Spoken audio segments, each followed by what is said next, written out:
Thank you. Hi, everyone. My name is Jenna. I'm also a developer at Shopify, so come talk to me afterwards if you're interested in what living on the Rails edge is like when you're not a member of the Rails core team. So I'm going to be talking about the software design pattern known as event sourcing. So this talk is aimed at anyone who's never heard of event sourcing before, or maybe you've read a few blog posts, but you've never really dug into the code or how it would be implemented. Or maybe you're an expert and some things will not be new to you, but you're looking for a mental model for how to bring in some of these new concepts to other people on your team. So we're going to talk about what event sourcing is and what kinds of issues it's trying to address. We're going to look at the key components that make up an event source system, and then we'll dive into an example.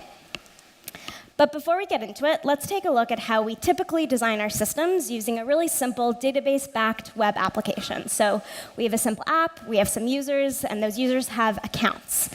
Those accounts have an email address. We track whether the account is active or not. We have different plans that we offer our users, so free or paid, and we have some timestamps.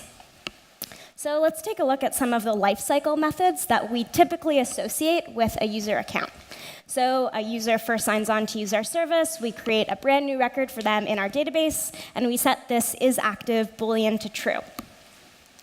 Then they decide to upgrade their plan. Great. So we take their banking information, we probably store it somewhere else, and we change this plan tier attribute to paid. Everything is fine, months are going by, until their banking information is no longer valid, and we have to disable their account.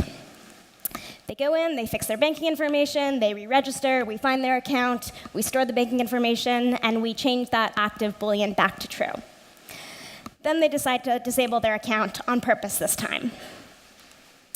The point I'm trying to make as we go through these lifecycle events is the very first time they created their account, we created a brand new record for them, but then every subsequent action they took, we just did an update.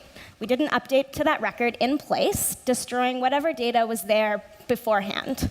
And that information about that historical state can be really valuable, whether we're debugging a production issue, addressing a customer concern, all kinds of things.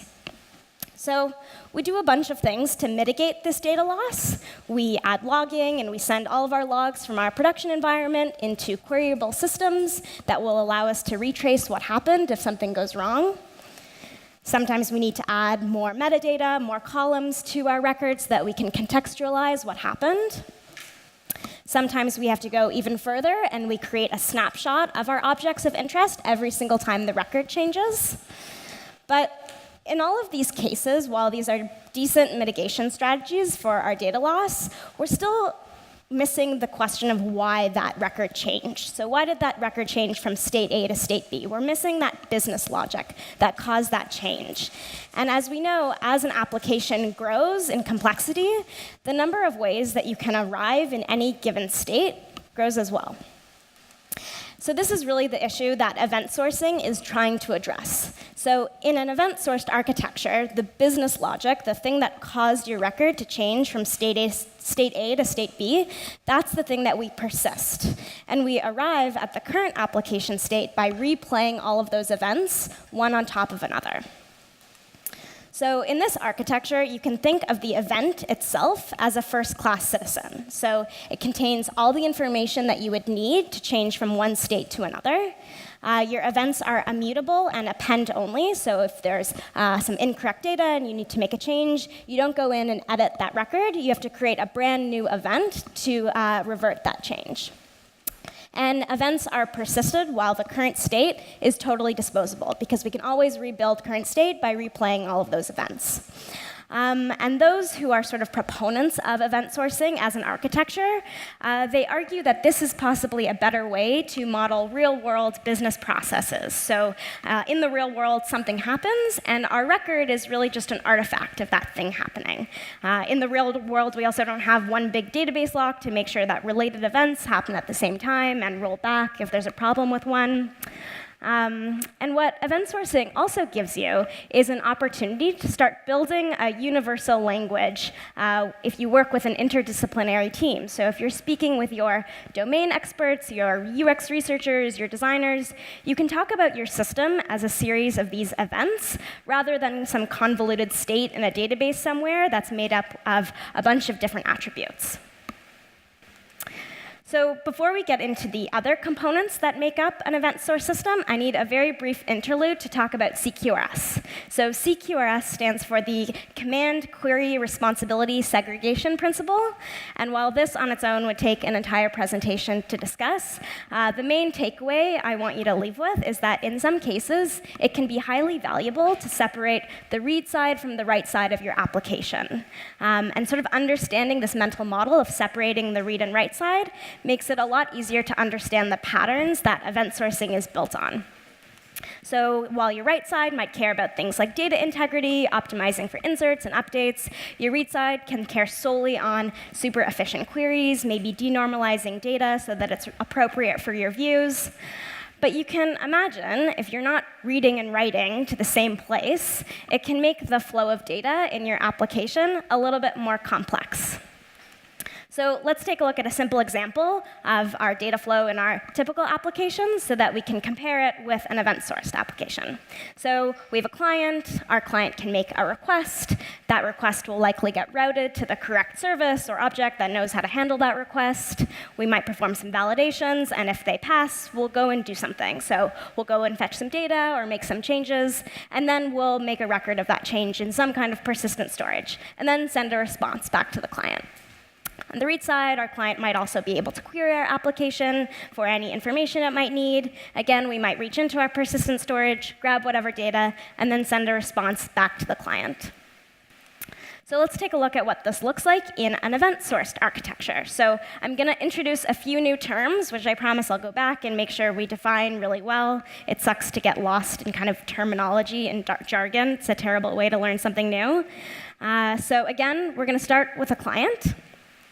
And our client issues something called a command. And a command communicates intent. What is the client trying to accomplish? This command will get validated against our domain model. So our domain model will contain all of our business logic, and it's really the nouns of our system, so our accounts, our customers, our products, whatever.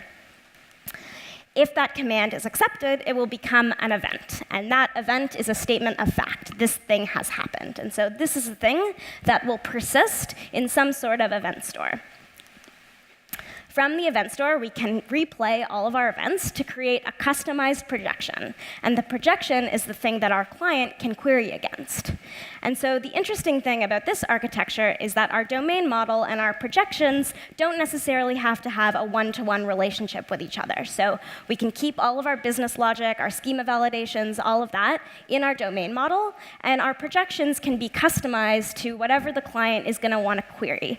And we can have as many projections as we want that are suitable for different types of clients and different types of queries. We can even have completely different technologies that we use for our projection storage, depending on what our needs are. So let's just go back and define those components again. So we have our command, it communicates intent, and importantly, can be rejected. Our domain model are the nouns holding our business logic. Our event contains all the information we need to change from one state to another.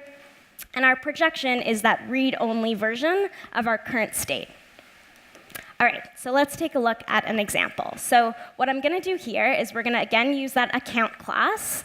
And we're going to take a look at first what our class would typically look like in a typical Rails app. And then we're going to look at how we would incrementally bring some of the patterns of event sourcing into our system. So if you don't have time for a full system rewrite, but you're interested in some of the basic ideas that come from event sourcing, hopefully you'll get something out of this.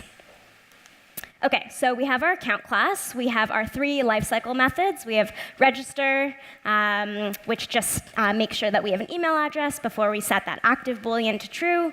We have change plan, which has some business logic around how we transition our plans. And then we have our disable method, which just sets the active Boolean to false and kicks off a job to send an email to our users if they manually disabled their account. All right, so let's dive into one of these methods. So if we look closely at the register method, we already have some of the components that I described when we were talking about an event source system. So we have a command. It's called register. Before we do anything, we perform some validations against our domain model. And if those validations pass, we do some stuff. And the first thing that we want to do is purely cosmetic. We want to wrap all of that stuff into something, and we want to give that something a name. So I just called it account registered. It just fully describes our state change. It semantically makes sense. It's something that we could talk about with our domain experts. They don't necessarily need to care about the implementation details. And it gives us a base to start with when we talk about an event-sourced architecture. So we'll do the same thing with account disabled and plan changed. But as I described, we're going to want to take that event, and we're going to want to store it in some sort of repository, and then pull it out and replay it. So we need a little bit more data than just what the new plan is going to be. So we're going to replace this argument with a more data-rich object. So this event object contains a reference to the unique identifier of the object that we care about. And the payload contains all of the information that we would need to change this state and apply our state onto our object to move our object to the next state. OK, so the next thing that we're going to want to do is create a consistent interface for these methods. So no matter what event we're applying, we want to treat it the same way so that we can send everything to our event store and replay it using the same code. So we're going to replace this method with apply, which kind of semantically makes sense. We're applying our event to our domain model. And we're just going to include it from this base object module, which we can include in any class that we want to build from events. So let's take a look at what this apply method looks like.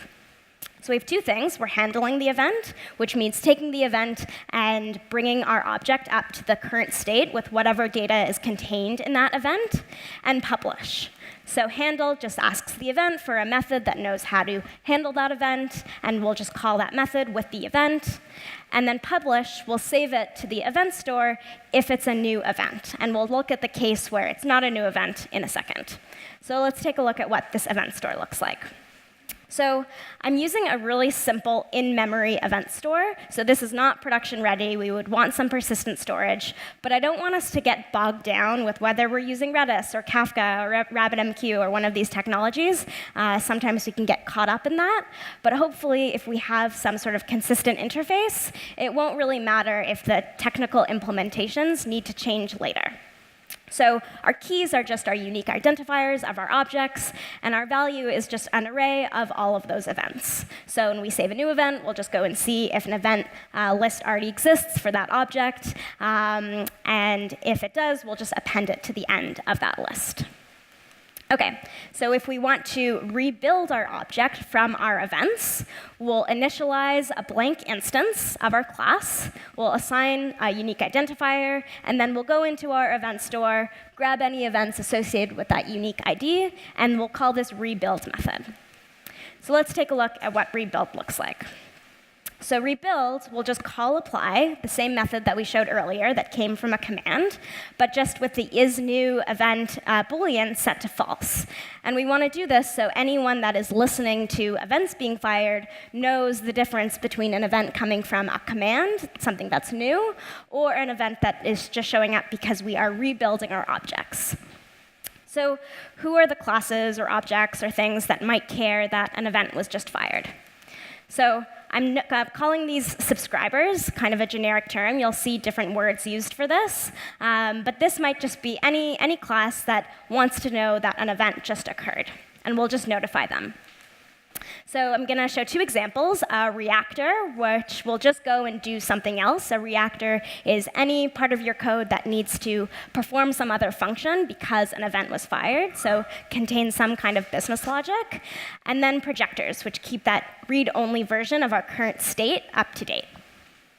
So our reactor will just go, look at the event, see if the account was manually disabled, and then kick off that job to send an email to our user. Of course, we don't want to be sending this email if we're just rebuilding our objects from the event. That would be bad. Our projectors will listen for events, and we'll create whatever read-only view we want. So as I said before, we can have as many projectors as we want, and we also can update our projections at whatever frequency makes sense. So we might have some projections that we want to keep up to date quite frequently, but we might have some projections that we don't really care how stale the data is. So maybe we have a sales report that only needs to go out once a week, and we can batch all of those events and bring our objects or our records up to current state using a background job.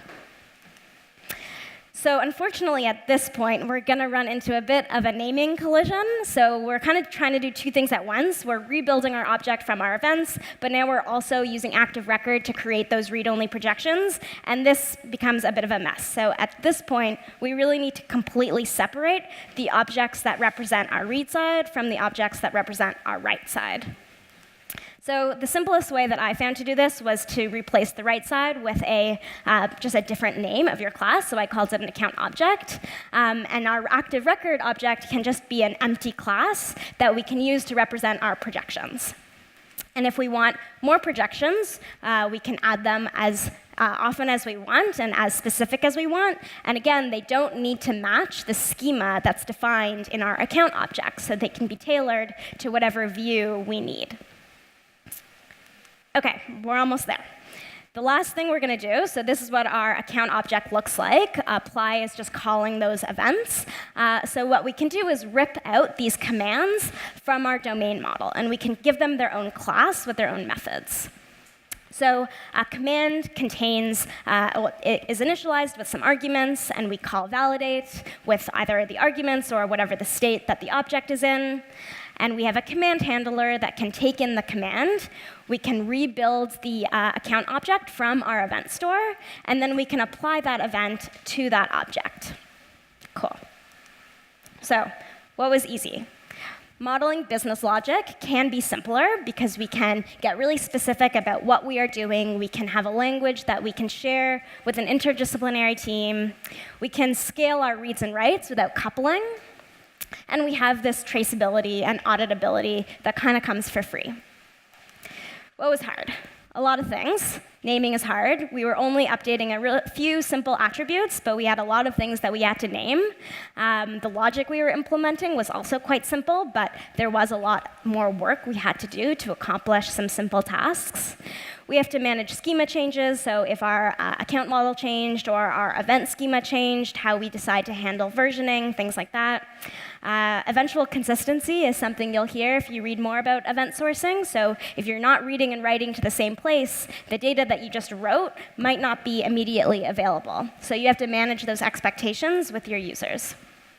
We have to manage side effects when we're replaying events, so making sure we didn't send that email when we were just rebuilding our object. And we're creating lots and lots of data. So my talk title was a little bit deceiving. Event sourcing probably isn't for everyone, and it's certainly not for every application. But it does address some common concerns that exist in applications as they mature and become more complex. So we always have complexity as we grow, and we have to decide how we want to manage that complexity. So thank you very much for your time. I learned a ton when I was preparing for this talk, and I took all of those resources and I threw them into the README of this repository. It also has all of the example code, and I'll put my slides up there as well. So thank you.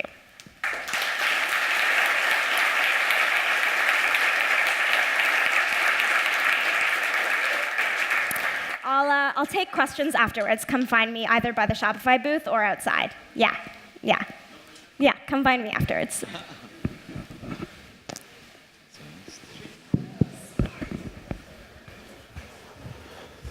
OK, I get it. This subject is too complex to handle questions. I get it.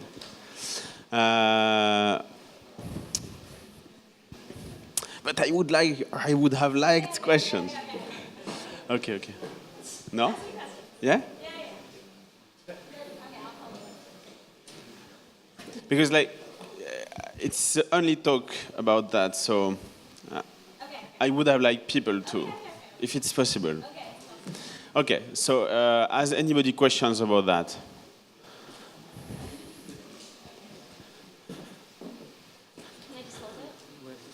Please be kind with your questions.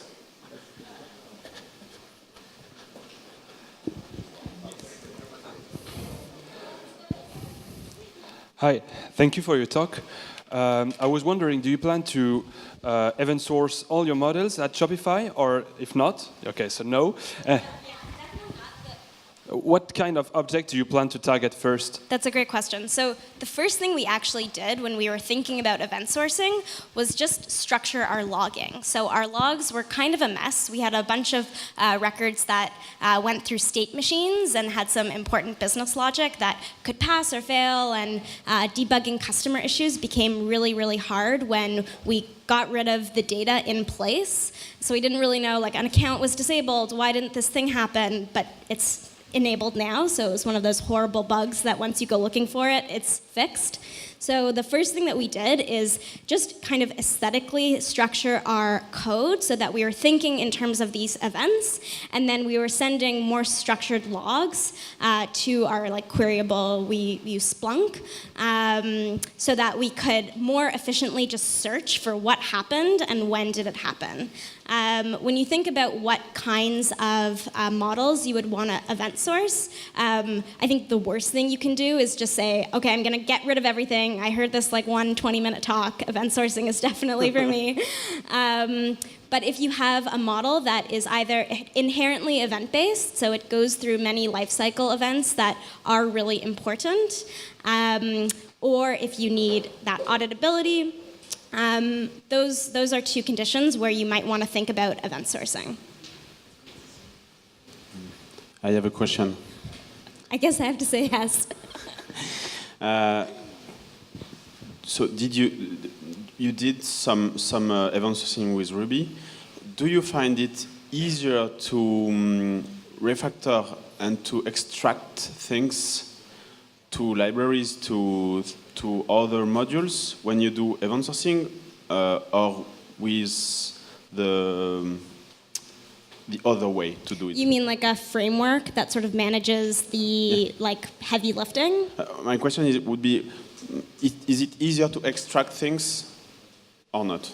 So I would say, so this example was super verbose. I called classes specifically, the names were really specific. What you'll see in some, there's not a ton of standard for doing event sourcing in Ruby, but there are some, demo frameworks you'll see. And you'll see a lot of, meta programming and, magical naming things that just, call the event because the name of the command is the same as the event. And that I found a little bit complex, but it does make your code a lot more readable. So once people are comfortable with the concepts, it makes the code just a little bit cleaner, where you can focus on your business logic and not the event sourcing kind of architecture. Okay. Yeah.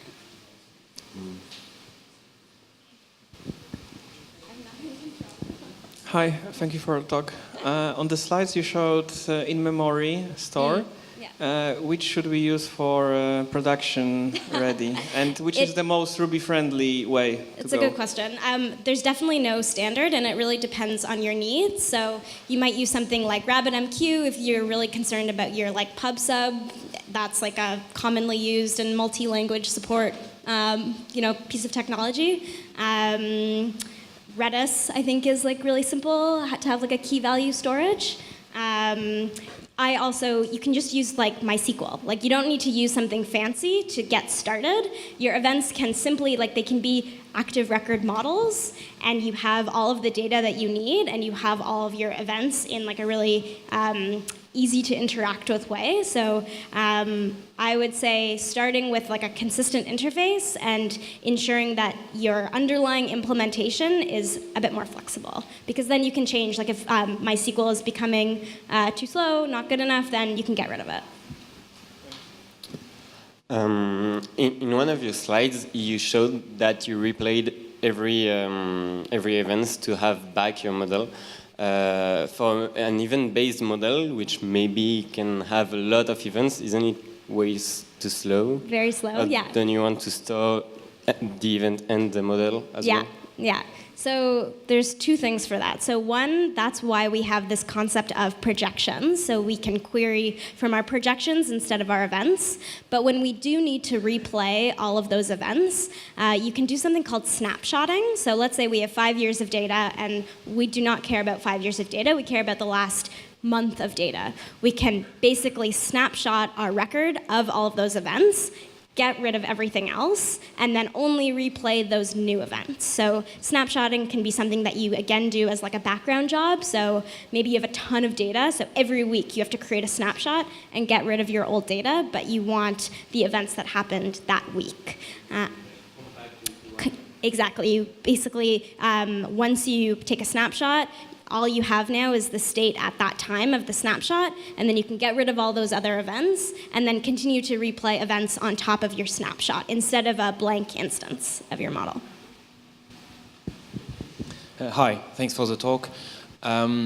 You said that managing versions of your data is complicated. So is the snapshot the solution here too? Not really. So when I talk about versions, yeah, talking about like schema changes of your events, like if you want to try to apply event to your model and that schema has now changed, you can run into issues. There's a great paper called The Dark Side of Event Sourcing. And nice. It talks, I think it has like 5 different mitigation strategies for addressing schema changes. It's super complex, and I'm definitely not an expert.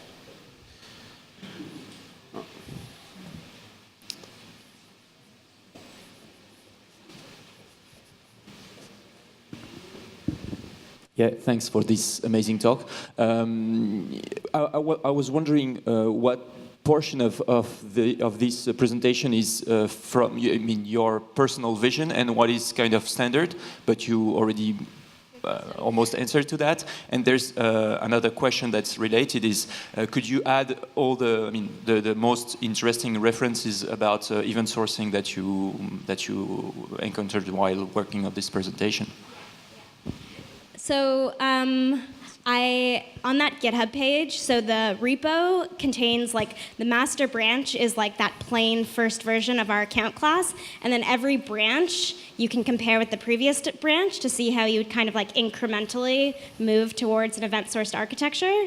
The patterns that I chose came from a ton of different like sample apps, frameworks, reading papers, things like that. All of those I have also listed in the README of that repo. I would say that it was hard for me to find like this is the gold standard of event sourcing, but once you look at a bunch of different examples, even in different languages, like the same patterns emerge, the same components emerge, some slight implementation details, but that are different, but the patterns are somewhat consistent. But there's no like magic bullet framework that's like, now you have an event source system. But there are some open source projects that like look pretty promising to me, so. Okay. We'll stop now. Thank you very much.